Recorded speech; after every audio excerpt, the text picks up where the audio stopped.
Welcome to the Shelterly video training series. This video is part 1 of 3 in our debrief training videos. The debrief training videos will be divided into 3 parts. In this video, part 1, we will provide an overview of the debrief process. In part 2, we will review how to debrief an evacuation team and resolve or close their service request assignments. In part 3, we will review how to debrief an evacuation team and resolve their on-the-fly service request assignments.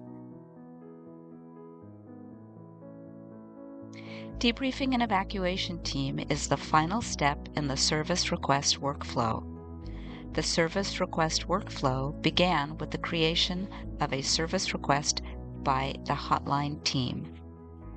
The service request workflow will end with the resolution or closure of the service request during debrief. Please note, a service request will not be resolved and will remain open if the debrief results in a shelter-in-place or unable to locate status. Open service requests will go back into the dispatch queue and will continue to be reassigned to evacuation teams until resolved.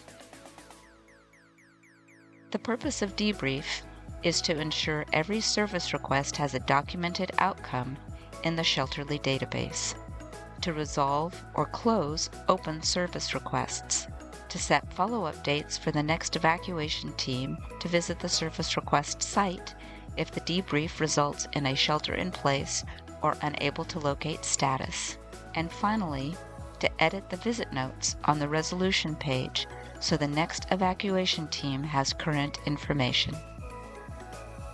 There are 5 steps in the debrief process. In step 1, the evacuation team presents their dispatch assignment and resolution form, or DAR form, to the debriefer. Please reference part 4 of the dispatch video series for further details about the DAR form. In step 2, the debriefer locates the team's dispatch assignment using the search module and the dispatch assignments database. Please refer to part 2 of the search module training video for further details about the dispatch assignments database.